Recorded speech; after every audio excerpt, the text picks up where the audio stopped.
Donc oui, c'est passé quoi à Madagascar? Un peu le bordel là, moi j'ai pas trop suivi, donc c'est le moment un petit peu de voir ensemble ce qui s'est passé. Donc il y a eu une grande révolte, c'est la révolte de la Gen Z, quoi. C'est vraiment la jeunesse malgache, c'est en mode de y en a marre, il y en a plein de cul de ce président de merde, révolution quoi. En gros, j'ai l'impression que c'est ça qui s'est passé. En tout cas, une chose est sûre, c'est que l'insurrection a été suffisamment forte pour que le président malgache en exercice se barre et se fasse exfiltrer, se barre du pays pour aller où? Pour aller en France. La France, oui, mais pas n'importe laquelle. La France d'Emmanuel Macron. La 5ème République de Manu Max.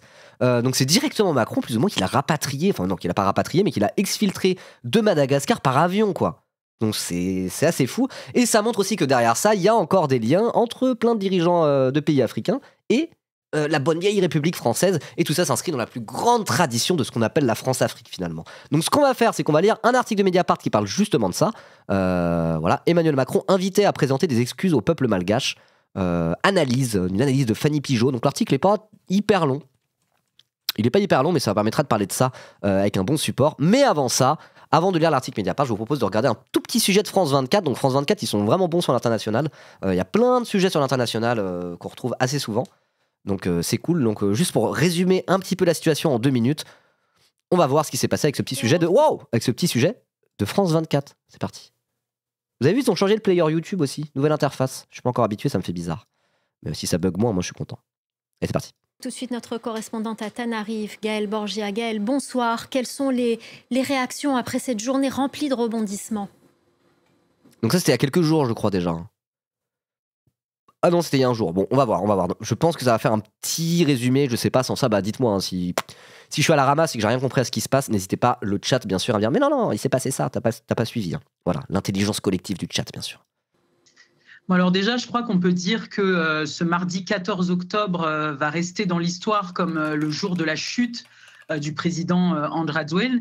Et pourtant, il aura essayé de s'accrocher au pouvoir jusqu'au bout, puisque même à distance, il a essayé d'empêcher l'Assemblée nationale de voter pour sa destitution. Il a publié un décret. Il y a beaucoup d'images de liesse populaire à Madagascar en ce moment. Moi, c'est cet angle-là un peu que j'ai envie d'observer la situation. Est-ce que les Malgaches ont l'air contents? Est-ce que ça a l'air d'être une lutte victorieuse pour le peuple malgache? Je pense que déjà, si c'est par ce prisme de lecture qu'on essaie d'analyser la situation, c'est déjà pas mal, quoi. Parce qu'après, bon, il y a tout l'aspect politique, c'est parfois assez compliqué, mais là, je crois que oui. Là, je crois qu'on a quand même vu le peuple se soulever et là, fêter le départ du président de la République. Donc, je suis solidaire de ces images de liesse populaire et il y a presque un moment donné où ça suffit pas pour analyser une situation, mais voilà. C'est vraiment une donnée à regarder de très très près, quoi. Et là, ça a l'air d'être vraiment... la chute du président a l'air d'être vraiment un jour de fête pour le peuple malgache, donc c'est cool. A été posté sur sa page Facebook annonçant la dissolution de l'Assemblée nationale. Et il l'a fait avant même que les députés aient pu se réunir pour voter. Et donc, dès que ce vote a eu lieu, il a donc... Ok, donc il y a eu cette révolte Gen Z, etc. Donc c'est beaucoup de la jeunesse malgache. Le président a dû se barrer, il veut dissoudre l'Assemblée nationale alors qu'il est même plus dans le pays pour éviter que sur la base de cette Assemblée nationale, il y a un autre pouvoir qui peut être élu ou je ne sais quoi pour tenter de conserver ce pouvoir à distance, quoi. Dissolution de l'Assemblée nationale par mail. Il a fait ça par mail. Ah là là. C'est marrant, hein. Macron, il refuse de dissoudre l'Assemblée nationale pour pas perdre le pouvoir. Et là, c'est le contraire. Le président malgache, il veut dissoudre l'Assemblée nationale à distance, alors qu'il n'est pas censé pouvoir le faire a priori, pour conserver le pouvoir. Donc, comme quoi, les présidents qui font des dissolutions, il faut s'en méfier. Ou qui ne font pas de dissolution, semblerait-il qu'il faut quand même s'en méfier un petit peu. Hein. Fake news? De quoi fake news? Je dis quoi comme fake news? Que c'est par mail qu'il a voulu dissoudre? Bon, j'en sais rien. On va regarder la suite. Il a fait la dissolution par fax. Si tu veux dissoudre, envoie-moi un fax. Destitué. Les militaires du CAPSAT se sont empressés d'aller au palais présidentiel pour annoncer que désormais le pouvoir était entre leurs mains. Et se sont ajoutés à cela toute une série d'annonces comme la dissolution de quasiment toutes les institutions, le Sénat, la Haute Cour constitutionnelle, la Haute Cour de justice, la Commission électorale nationale indépendante, en gros un peu tous les organes qui étaient accusés par la Gen Z d'être corrompus et inféodés au pouvoir. Okay. Et donc il y a eu une réponse de la Haute Cour constitutionnelle en fin de journée, et c'est ça qui a un petit peu... scellé la fin du président Rajoelina. Ils ont décidé que le président n'était plus en mesure de diriger le pays parce qu'il... Oui, c'est la question que je me pose. L'armée a rejoint le peuple, du coup, c'est ça. Alors, il y en a qui parlent de coup d'État, mais dans les moments révolutionnaires ou insurrectionnels, quand l'armée rejoint le peuple et se met contre le pouvoir en place, c'est souvent un peu le point de bascule, quoi, a priori. Mais là, vous me confirmez, c'est un peu ça qui s'est passé. Faudra approfondir. J'ai pas envie de dire n'importe quoi, mais bon, de toute façon, pour approfondir, justement, après, on a cet article-là. Mais c'est un article qui est plus basé sur le lien entre la France et le pouvoir malgache, et aussi le lien entre la France et tout un tas de pays africains. Ça ne parle pas que de Madagascar, cet article. C'est là-dessus que j'avais envie d'axer le truc, parce que le coup de Macron directement exfiltre un président face à l'insurrection, c'est impressionnant, quoi. C'est impressionnant, et c'est en lien direct avec la France. Donc bon, voilà.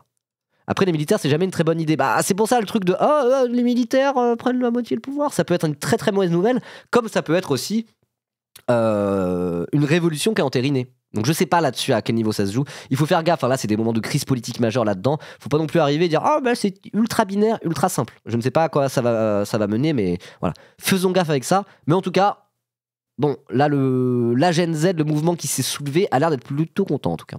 Il ne se trouve plus à Madagascar. Et donc, si le président n'est pas en mesure de diriger, eh bien, c'est le président du Sénat qui prend sa place. Or, le président du Sénat a été destitué il y a quelques jours. Donc, il y a encore une vacance de pouvoir. Et dans le cas où le président du Sénat ne peut pas diriger, eh bien, c'est le gouvernement qui prend sa place. Or, il n'y a pas vraiment de gouvernement, puisque... le bordel! C'est-à-dire qu'il y a tout un truc protocolaire pour savoir qui gouverne, et là, il n'y a plus personne, en fait. Il n'y a plus personne. Donc, est-ce que c'est pas le moment de faire une assemblée constituante, j'ai envie de dire, quelque chose comme ça? Je ne sais pas. Là, pour le coup, la question se poserait dans ce genre de situation, quoi. Imaginez en France, les gilets jaunes ont été encore beaucoup plus loin, là. Le mec qui arrive en Fenwick face à l'Elysée, il a réussi à forcer le truc. Le président se barre en hélicoptère et exfiltré en Russie, je dis ça au pif, ou aux États-Unis. Donc du coup le pouvoir est censé passer à Gérard Larcher, président du Sénat. Problème, en fait, du coup le mouvement insurrectionnel a dissous aussi le Sénat, l'Assemblée nationale. Donc il y a plus de président du Sénat. Du coup le pouvoir est censé passer directement à l'Assemblée nationale, enfin au gouvernement décidé par l'Assemblée nationale entre autres. Le problème c'est qu'il n'y a plus de gouvernement non plus. Et du coup qui gouverne alors? Qui gouverne? Pour moi là c'est typiquement le genre de moment dans un processus révolutionnaire ou autre, ou en tout cas de crise politique de ce type-là, là c'est le moment de faire une assemblée constituante pour moi. Le Premier ministre a été nommé, mais il n'y a... il est franco-malgache le président, ok, d'accord. Bon, c'est quand même symptomatique de lien entre la France et tout un tas de dirigeants africains, ça c'est clair. Il reste encore une quinzaine, voire vingtaine de ministres à nommer, puisque seuls 3 ministres ont été nommés pour l'instant. Très bien, mais qui l'écrit? La nouvelle constitution? Le peuple, à travers des représentants. Convoquer une assemblée constituante, c'est soit tu fais un vote ou un truc comme ça, pour que des représentants du peuple élus dans une assemblée écrivent la nouvelle constitution. C'est ça en gros une assemblée constituante. Sauf que normalement, lors de législatives, le peuple élit des représentants, et ces représentants écrivent la loi pendant toute la durée de leur mandat qu'il aurait imposé, quoi. Et une assemblée constituante, c'est le même principe, sauf qu'au lieu d'écrire la loi, les représentants du peuple dans l'assemblée, mais du coup, ils écrivent la nouvelle constitution, les règles de la nouvelle république. En gros, c'est ça l'idée d'une assemblée constituante. Donc, c'est dire qu'il y aura des élections avant, organisées. Les ministres ont été nommés pour l'instant dans le gouvernement. Donc, le CAPSAT, les militaires, ont annoncé l'arrivée d'un nouveau gouvernement, d'un nouveau Premier ministre. Ils vont mettre en place un conseil de défense nationale de transition. One Piece, ça avait commencé en... C'était où? En plus, je peux dire, mais c'est en Indonésie qu'il y a eu pareil un mouvement un peu insurrectionnel où ils ont commencé à mettre des trucs de One Piece, le Jolly Roger des Mugiwara. Ouais, c'était en Indonésie, c'est ça. J'avais peur de confondre. Et bah aussi à Madagascar. C'est marrant comment les symboles d'un pays à l'autre, alors que c'est des pays qui sont, c'est pas la porte d'à côté en réalité, passent d'un mouvement à l'autre, d'une insurrection à l'autre. Je trouve ça assez fou, quoi.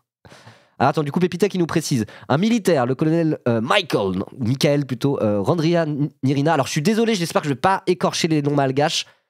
Parfois c'est un peu compliqué. Les noms malgaches, je suis désolé, je dis pas ça, non racisme par ici, mais il y a certains noms, ils sont compliqués à lire à l'écrit quand même. Il y a beaucoup de syllabes par moment. Donc là, en vrai, là, ça va. C'est Randrianirina. C'est pas dur à dire, mais faut pas se confondre au moment de le lire. Donc excusez-moi si j'écorche les noms malgaches, je suis désolé. C'est pas les noms les plus faciles à lire. Vous me reconnaîtrez ça. Donc le colonel Michael Randrianirina, lié à CAPSAT, est devenu une figure centrale du, je cite, nouveau pouvoir. Le nouveau régime militaire a annoncé la dissolution de nombreuses institutions de l'État, mais pas toutes, et prévoit une transition d'environ 18 à 24 mois avant de nouvelles élections. Ok, donc il y a bien un colonel et bien un militaire qui est un peu en train de prendre le lead de ce changement de truc. Donc la question à savoir maintenant, c'est est-ce qu'il est appuyé vraiment par le mouvement. Lis le message d'avant aussi. Attends, j'ai le message d'avant. Merci Pépita. La CAPSAT, donc c'est quoi la CAPSAT? Le corps d'armée de personnel et des services administratifs et techniques. C'est une unité élite de l'armée malgache qui joue un rôle clé. Cette unité a publiquement appelé ses soldats à refuser les ordres de tirer sur les manifestants. Bah, c'est bien ça. Et a appelé les autres forces, gendarmerie, police, à ne pas réprimer les protestataires. CAPSAT a également pris le contrôle de certaines structures militaires, nommé un nouveau chef de l'armée, ce qui suggère une coupure nette avec le pouvoir en place. Ok, d'accord. Bon bah, ça, ils ont l'air d'être du côté du peuple dans l'histoire, non? Non, ça a l'air bien. Et ils ont la charge d'organiser de nouvelles élections. Merci beaucoup, Oui, c'est pas Gaël toute l'armée, Borgia, ok, pour toutes ces précisions. Ok, bah merci pour toutes ces précisions. Effectivement. D'accord. Bon, là c'est un peu pour replacer le cadre général. Je sais pas si on a été très, très en profondeur. Moi je découvre le sujet en même temps que vous. Hein. J'ai aucune expertise sur Madagascar whatsoever. J'ai pas du tout suivi ça dernièrement. J'étais très occupé. Mais voilà. Donc sur ce, on va lire l'article de Mediapart sur plus les liens entre la France et beaucoup de dirigeants africains, dont notamment l'ancien président malgache qui était même franco-malgache apparemment. On va lire cet article de Fanny Pigeot parce que ça m'intéresse. C'est quand même un truc dont il faut parler, quoi. Donc c'est parti, on va lire l'article et après j'ai un autre petit truc pour dire voilà, atmosphère festive un jour après la prise du pouvoir des militaires. On le regarde après ou on regarde l'extrait avant et on regarde ça après? On le fait dans quel sens? D'abord l'article après l'extrait? On va d'abord regarder l'extrait. On va d'abord regarder cet extrait-là, si vous voulez mon avis. C'est encore France 24, c'est la même journaliste d'ailleurs. Donc on regarde ça, histoire de continuer à voir un peu le cadre actuel et puis après on lira l'article pour aller plus dans l'analyse. Et quelle est l'ambiance sur place 24 heures donc après cette prise de pouvoir des militaires. Correspondance pour France 24, elle est signée Gaël Borgia. Depuis le samedi 11 octobre, ils ne quittent plus la place du 13 mai qui est juste derrière moi. Vous le voyez à l'image. Ils sont environ 1000, 2000 à se rassembler sur la place du 13 mai devant une scène. Donc pour l'instant, il y a des concerts. Et entre les concerts, eh bien, différents syndicats, des enseignants, des étudiants, des représentants des commerçants. C'est cool ça. Le fait qu'il y ait des concerts, c'est pas anodin pour moi. Genre, ça veut vraiment dire un truc, c'est un petit peu le... Il y a ce côté où la lutte émancipe et la lutte est festive finalement, parce que c'est le moment où on fête l'auto-émancipation à travers la lutte. Vous voyez ce que je veux dire? Il y a vraiment cet aspect-là, c'est très présent. C'est le concept de liesse populaire un peu. Et donc de préciser qu'il y a des concerts, que les concerts s'enchaînent et qu'entre les concerts, il y a des prises de parole politiques, syndicales, etc. C'est les apéroussels. Oh, pour avoir des références un peu plus stylées que ça quand même. Ouais, la joie révolutionnaire. Voilà, c'est plus la joie révolutionnaire que les apéroussels. Et pour moi, c'est vraiment important de préciser ça. C'est vraiment le genre de trucs qui sont importants pour comprendre ce que c'est aussi qu'un processus révolutionnaire et que ce truc-là, normalement, s'il se passe bien, sera forcément à un moment donné festif, quoi. Voilà. Et les droitards fans d'histoire oublient souvent ça. Tout à fait, Doc Eliam. De fou, hein. Donc c'est cool. Voilà. De rue prennent la parole. Si vous voulez voir un documentaire français sur un truc très français qui parle justement de comment trouver de la joie et même du festif à travers la lutte, moi je vous conseille un documentaire qui s'appelle Comme des lions. C'est ça qui s'appelle? Je vous en ai déjà parlé il y a longtemps sur cette chaîne, qui s'appelle Comme des lions. Donc c'est un documentaire sur la grève, la grosse grève et l'occupation d'usine qu'avaient fait les ouvriers de PSA Aulnay. Donc c'était l'usine Peugeot d'Aulnay qui a été fermée. Et donc avec un gros plan de licenciement, etc. Et donc tous les salariés, enfin pas tous, mais une bonne partie des salariés de PSA Aulnay s'étaient mis en grève, avaient occupé l'usine. Et il y a tout un documentaire qui dure 1h30, hein, c'est vraiment un film documentaire, qui était sorti pour documenter tout ça, quoi. Pour documenter tout ça. Et dedans, il y a une emphase particulière qui est mise sur la joie et la fierté que tirent les salariés en grève de cette lutte-là. Et de se réapproprier l'espace en faisant l'occupation d'usine, d'être là, d'avoir une joie et à travers la combativité. Et ça parle beaucoup de ça parle pas que de ça, c'est aussi un documentaire qui montre très bien comment ça se passe avec les syndicats, avec le patronat, etc., etc. Déjà, en soi, c'est un très bon documentaire pour documenter ce que c'est qu'une grosse grève et une occupation d'usine. Et en plus, il y a une emphase particulière sur trouver la joie dans la lutte. Donc moi, je vous le conseille fortement, ça s'appelle Comme des lions. Et il y a un des protagonistes de toute cette histoire que vous connaissez peut-être, qui s'appelle Jean-Pierre Mercier, c'est le numéro 2, en gros, de lutte ouvrière. Maintenant, d'ailleurs, il est aussi représentant syndical sud à l'usine PSA de Poissy. Plus d'Aulnay, mais c'est toujours la même boîte. Et il était candidat d'ailleurs aux législatives dans cette circonscription-là, la circonscription de Poissy.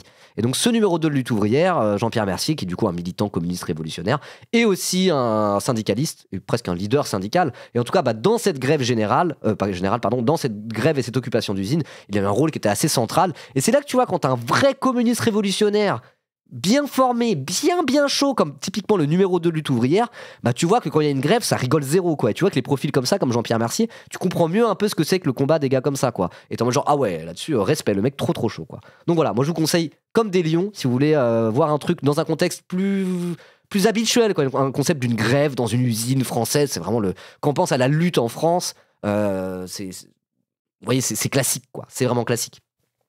Et donc voilà. Comme des lions, moi je vous le conseille si vous pouvez le trouver sur internet, vraiment bien. Vraiment bien. Samora du Moicast a fait une interview de la Gen Z de Madagascar en live, le replay est dispo sur sa chaîne YouTube aussi. Ah ouais? Ah bah vas-y, on va dans le chat. Je pense pas qu'on va le regarder aujourd'hui, mais en tout cas au moins, voilà, je vous le montre et puis pour ceux qui veulent le regarder. Trop bien ça. Pour énoncer leurs revendications.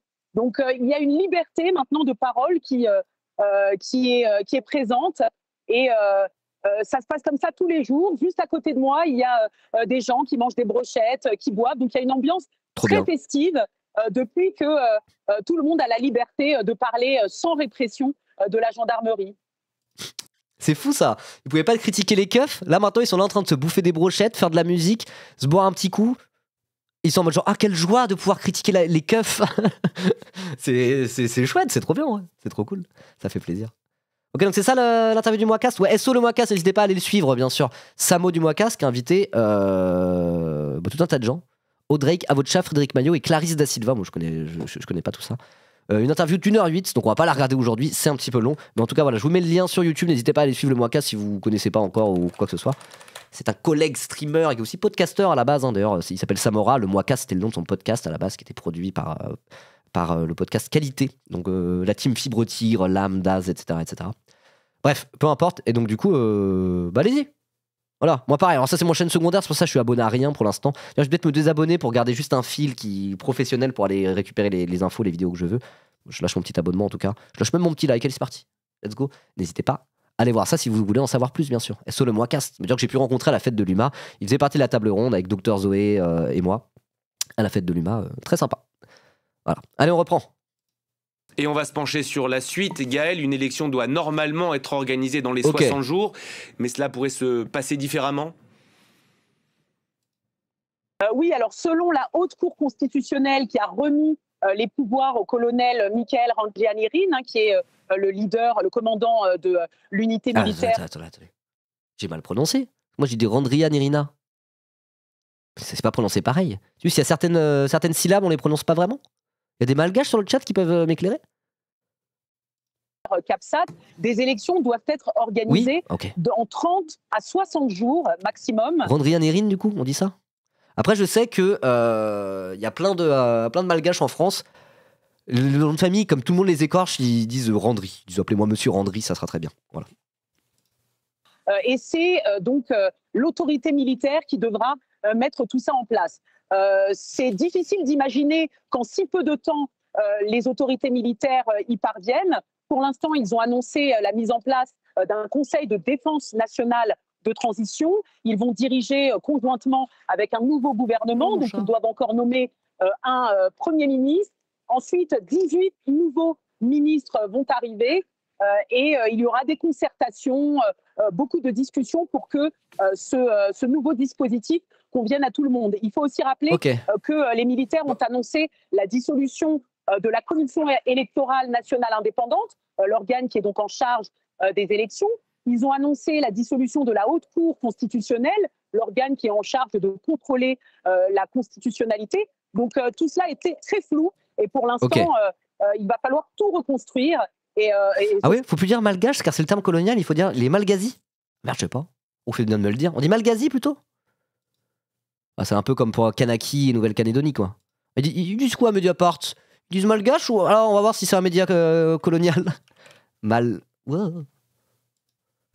Malga, pas confondre avec Magla. Ah non, c'est une citation sinon. Malgache. Ah, ils disent malgache. Not beating the colonialism allegations. On dit plutôt malgazi. Je dis malgazi du coup? Je le prononce bien? Normalement on dit madagasquien. J'ai jamais entendu ça. Non, après c'est juste sur le terme. Ok, de toute façon c'était fini. D'accord, ouais, donc là c'est un peu technique justement. C'est un petit peu technique. C'est en mode bon.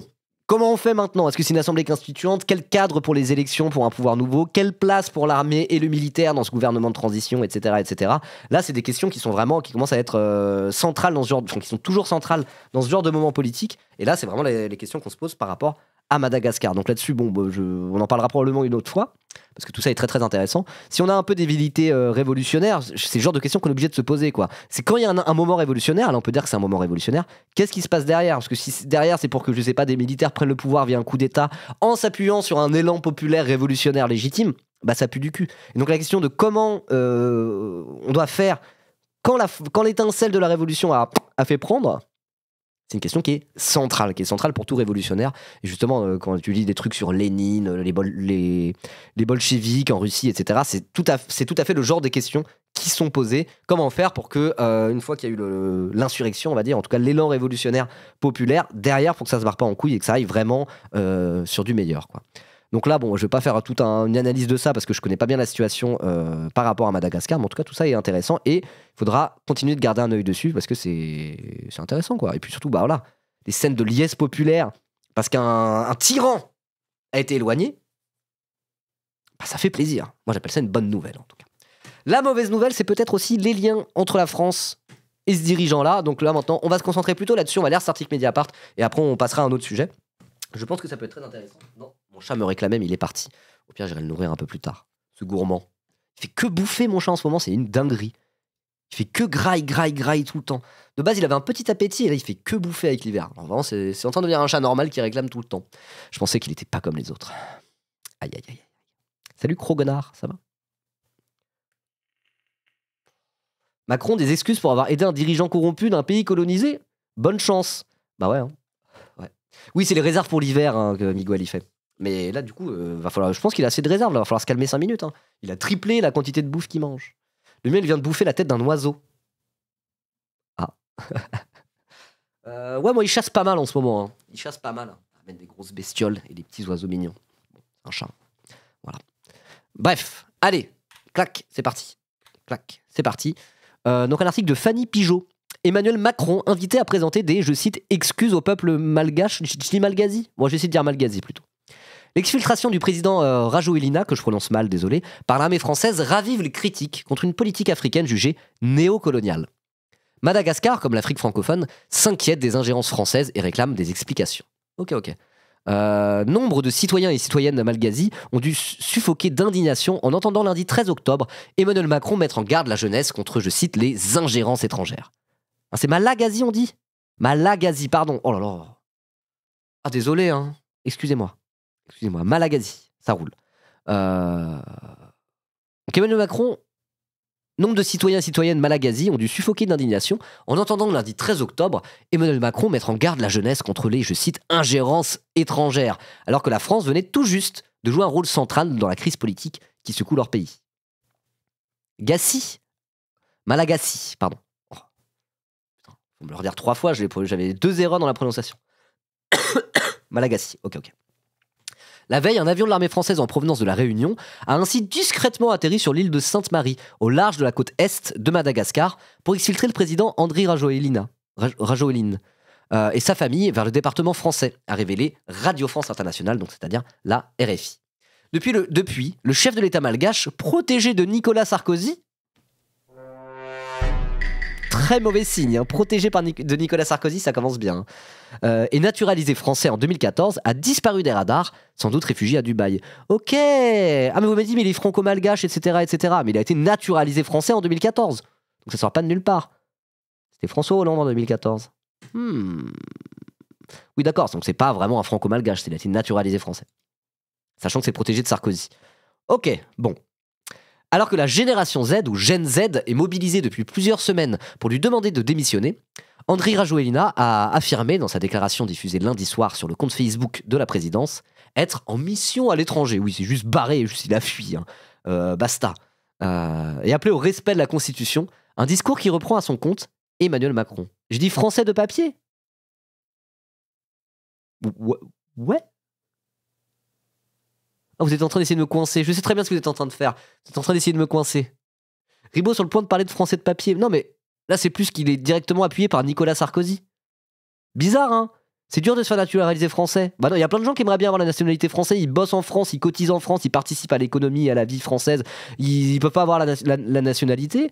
Et là, c'est Nicolas Sarkozy qui donne la nationalité à un dictateur étranger, et là, vous le défendez. T'as dit pas vraiment français, les naturalisés. Non, mais vous avez compris ce que je voulais dire. Oh là là, oh là là là là. Focus, exactement, focus. Allez. Vous avez compris ce que je voulais dire. Oh là là. Si Sarkozy il avait donné la double nationalité à Kadhafi en échange de dizaines de millions d'euros pour sa campagne présidentielle, vous auriez dit critiquer ça, c'est être raciste. Ça va. Ribot, il a dit il y a des Français de papier. Oh, je sais que vous me faites tourner en bourrique. Je vous ignore. Plus je suis malade, un peu de respect s'il vous plaît.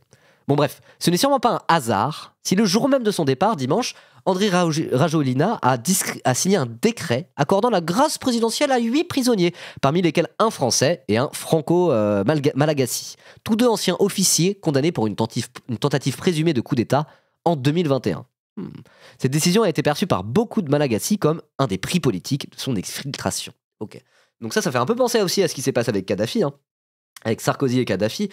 Pour l'histoire Sarkozy-Kadhafi, c'est qu'il y a un terroriste, littéralement, quelqu'un qui avait fait un attentat d'un avion, je ne sais plus exactement, donc un Libyen, qui a été plus ou moins gracié par la République française en échange de plusieurs millions de la part de Kadhafi pour Sarkozy. Voilà. Donc là, ça sent un peu le truc comme ça. Macron qui fait « Ok, il n'y a aucun souci, mon Andry. Moi, je t'exfiltre à Dubaï. J'envoie l'armée française pour ça. Mais en échange, peut-être va falloir gracier quelques ressortissants français. C'est comme ça la diplomatie. » Quelle honte, tout à fait. Je dirais même... C'est honteux. Gracier un ressortissant libyen. Je sais plus c'est quoi l'histoire, mais en échange des millions de Kadhafi envers Sarkozy, la France a fait un effort pour aller, en gros, pas gracier directement. Voilà, c'est Abdallah Senoussi, j'avais plus son nom. C'est l'attentat du DC-10, c'est un truc comme ça. Je sais plus exactement ce que c'est pas gracier, mais en gros, ils ont mis bien Abdallah Senoussi, qui est littéralement considéré par la France comme un terroriste pour l'attentat du DC-10. Et c'était le beau-frère de Kadhafi. Donc en gros, la France a décidé de le mettre bien, en échange de quoi Kadhafi a filé des millions à Sarkozy. C'est pas gracier, c'est peut-être pas ça le bon terme, mais ça fait partie du dossier libyen. C'est Fabrice Arfi qui le rappelait sur les plateaux télé. Donc c'est vraiment une dinguerie, sachant que le mec, il a fait un attentat terroriste avec peut-être 150 morts, quoi. Voilà. Bref, allez, on va continuer. Citation. Certains diront que la France a voulu éviter le chaos. Mais cette protection, entre guillemets, d'un dirigeant affaibli envoie un message désastreux. Celui d'une tutelle déguisée, d'un néocolonialisme qui ne dit pas son nom, a réagi une internaute sur les réseaux sociaux dans un post très partagé. Elle réduit la souveraineté malgache à une illusion et rappelle que, pour Paris, Madagascar reste un pion stratégique sur l'échiquier de l'océan Indien. Et oui, c'est un peu... ça s'inscrit dans la grande tradition de la France-Afrique. Néocolonialisme, c'est le mot. Pourquoi néocolonialisme ? Parce que c'est pas directement la métropole qui arrive, qui dit tout ça c'est français, et puis hop là on récupère toute la tunasse. C'est fait par rapport à des pays qui sont politiquement indépendants, mais économiquement pas forcément tant que ça, et même politiquement moins indépendants que prévu. Donc c'est pour ça, le terme c'est néocolonialisme. En gros, c'est un peu la France-Afrique, mais après l'indépendance des anciens pays colonisés, quoi. C'est pour ça que c'est le terme néocolonialisme. Voilà. Salut, je t'ai découvert depuis peu sur YouTube. Ah, trop bien, tu viens de la chaîne de VOD ? Je viens de la lancer. Ça, c'est cool, ça fait plaisir. J'aime bien tes analyses, ça fait du bien d'écouter des gens de gauche en ce moment. Merci pour ta bonne humeur. Et merci pour ton retour, Plué à roue. Merci beaucoup, sachant que je l'ai lancé il y a pas longtemps la chaîne YouTube, donc du coup s'il y en a qui me découvrent grâce à cette chaîne YouTube depuis peu, c'est cool, ça veut dire que tout ça n'est pas fait en vain, moi ça prend quand même un peu de temps. C'est cool, ça fait plaisir, ton retour est le bienvenu, merci beaucoup. N'hésitez pas à offrir un sub à Ploué à rue sur le chat, voilà, pour fidéliser un peu la clientèle, n'est-ce pas? C'est cool, merci. D'ailleurs j'en profite pour vous le dire, n'hésitez pas, pour ceux qui ne sont pas encore sur la chaîne de VOD, allez vous abonner maintenant, quasiment tous les replays sauf exception sont mis bien découpé proprement, hop là, sur la chaîne de VOD, bien sûr. Ok, donc un parfum de France-Afrique. L'opération d'exfiltration décidée... Oh, merci Pitchetwix pour les 5 subs offerts. Énorme. Faut que je mette le petit Jamy qui fait énorme dans ma soundbox. Merci beaucoup Pitchetwix, let's go.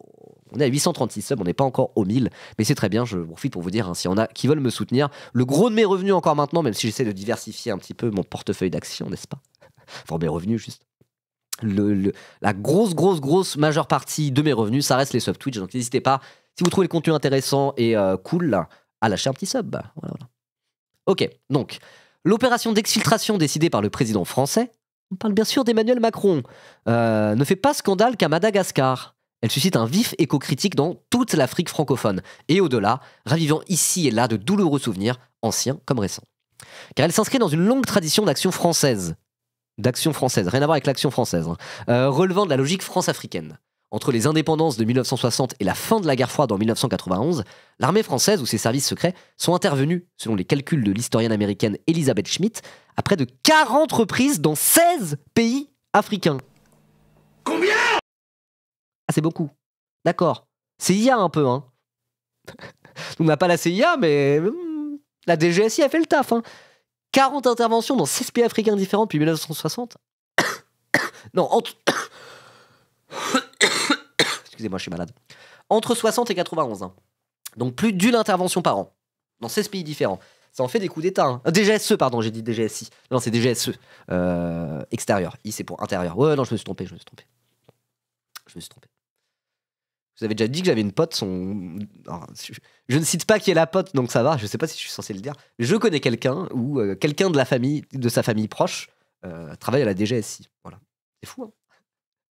J'ai une pote, elle peut dire « Ah ouais, mon daron, il est plus ou moins agent secret !» Impressionnant.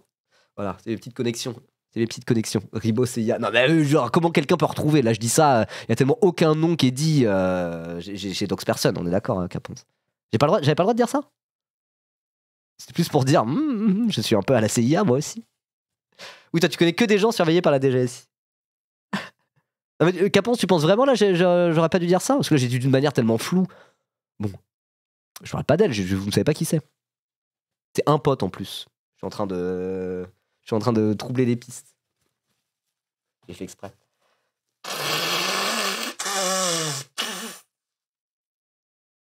Non, ça va, mais faut pas trop en parler. Ah, j'en parlerai jamais plus que ça. Oui, voilà, c'est ma copine Marie qui habite au Mans, tout à fait. Je dirais pas plus que ça, quoi. Mais c'est fou parce que t'as des métiers en mode genre bosser à la DGSI, t'es en mode genre ah oui, ok, c'est pas n'importe quel métier, quoi. Donc voilà, juste ça, je voulais vous dire. C'est bref. Ouais, l'armée française, les services secrets, ouais, la CIA, ouais, la DGSE. Ok, objectif, maintenir un allié au pouvoir, en installer un nouveau ou encore se débarrasser d'un dirigeant devenu encombrant. Et donc là, c'est exactement ce qu'a pu faire la CIA, par exemple, au Chili, en mettant en place Pinochet et en faisant des politiques néolibérales directes, quoi. Bref. Depuis, les décennies passent, les présidents changent, mais Paris poursuit la même politique. Au cours des 15 dernières années, la France a conduit plusieurs opérations militaires sur le continent. La plus spectaculaire reste celle de 2011. L'armée française s'est déployée, à la demande de Nicolas Sarkozy, encore lui, pour installer Alassane Ouattara à la présidence de la Côte d'Ivoire, allant jusqu'à bombarder la résidence officielle du chef de l'État au cœur d'Abidjan. Et ça, c'est quand même énervé. Hein. En termes d'ingérence étrangère, ça rigole zéro quand ça bombarde le palais présidentiel, quoi. Non, la résidence officielle du chef de l'État. Bon, bref. Un épisode qui a profondément marqué et choqué une partie de la population ivoirienne. Bah oui, tu m'étonnes. On parle de CIA, live de fou bientôt. Tu veux que je le leak maintenant, Onibaku ? Tu veux que je fasse le petit teasing ou pas ? À toi de me le dire. Il y a du contenu stylé là qui arrive chez Onibaku. Il y a du contenu très stylé. Bref, on en est où ? 3 ans plus tard, en 2014, sous la présidence de François Hollande, les militaires français ont organisé l'exfiltration d'un autre allié historique de la France dans la région. Blaise Compaoré, chassé par une insurrection populaire au Burkina Faso.